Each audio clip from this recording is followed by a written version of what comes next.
এই যে এটা এত সুন্দর একটা খাবার যেটা খাইলেও জ্বালা না খাইলেও জ্বালা, তা আবার কেমনে না খাইলে মনে হবে যে এটা এত সুন্দর দেখতে, খেয়ে একবার দেখাই যায় আসলে কেমন। আর যদি একবার কেউ খায় তাহলে তো মানে বারবার খাইতেই হবে, মানে এটার মজা যে এত যেটা বলে বোঝানো যাবে না। আসসালামু আলাইকুম, কী অবস্থা সবার, সবাই কেমন আছে? আলহামদুলিল্লাহ আমরা বেশ ভালো আছি। চলে আসলাম তোমাদের মাঝে নতুন আর একটা ভিডিও নিয়ে। তো আজকে কিন্তু আমি ফিশ ফিঙ্গার বানাবো, আর বাচ্চারা কিন্তু এই ফিশ ফিঙ্গারটা খুব পছন্দ করে। তো এটা বানানোর জন্য আমি নিয়েছি 3 পিস পাঙ্গাস মাছ, আর এটা প্রথমে আমি নুন হলুদ দিয়ে সুন্দর করে এমনিতে এই মাছের বেশি কাটা থাকে না, যেটুকু কাটা আছে জাস্ট সেটা একটু সুন্দর করে বেছে নিব। আর এখানে নিয়েছি আমি আদা রসুন বাটা, পেঁয়াজ কুচি, শুকনো মরিচের একটু আস্তে আস্তে গুঁড়া নিয়েছি, ধনিয়া পাতা কুচি, আর হচ্ছে একটু চালের গুঁড়া আর একটু ময়দা। চালের গুঁড়া দিলে কী হয়, মুসমুসে ভাবটা একটু সুন্দর আসে, এই জন্য আর কি। তো একত্রে আমি দিয়ে দিলাম এটার মধ্যে, দিয়ে মেখে নেব আর কি এই জন্য। আর এবার দিয়েছি একটু হলুদ। আর এই যে দেখো এটা হচ্ছে বিস্কিট, আমি বিস্কুটটা ভিজিয়ে রাখছিলাম। তো ভেজা হয়ে গেছে আর কি সুন্দরভাবে। জাস্ট আমি পানিটা একটু চিপড়ে ফেলে দিয়ে তারপরে এটার মধ্যে দিয়ে সুন্দর করে মেখে নিতে হবে।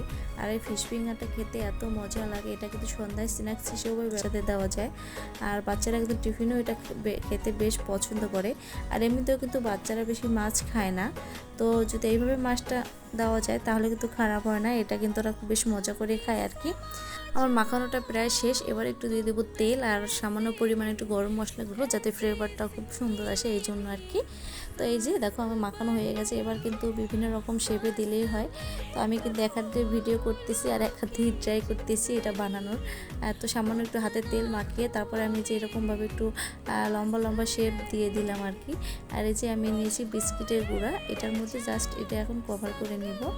এই তো হয়ে গেছে, এবার আমি এটা রেখে দিব। আমার বাসায় বিস্কিট ছিল, আমি কিন্তু ওটাই ব্লেন্ডারে একবারে গুঁড়ো করে নিছি, বিস্কিটের গুঁড়ো ওটা দিয়ে কভার করতেছি আর কি। দেখো আর একটা বানাচ্ছি, এক হাত দিয়ে বানাতে একটু কষ্ট হচ্ছে, তারপরও যেহেতু ভিডিও করার মানুষ নেই একাই বানাইতেছি আর কি, এই জন্য। যাই হোক ভালোই হইতেছে মনে হয়, খারাপ হইতেছে না তাই না? তোমরাই বলো কেমন হইতেছে।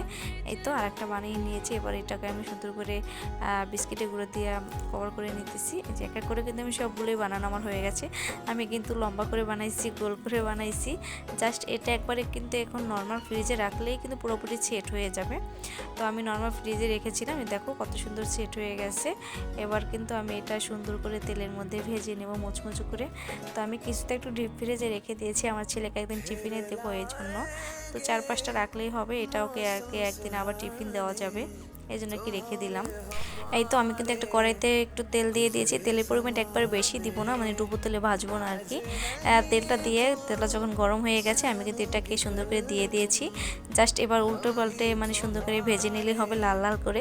আচ্ছা দেখো মানে কালারটা যে কি সুন্দর আসছে রে ভাই, বলার মতো না। আর এটা তো সস দিয়ে খেতে পুরো ঝুমে যায়। যাই হোক ভিডিওটা কেমন লাগলো অবশ্যই বলবে। খোদা হাফেজ।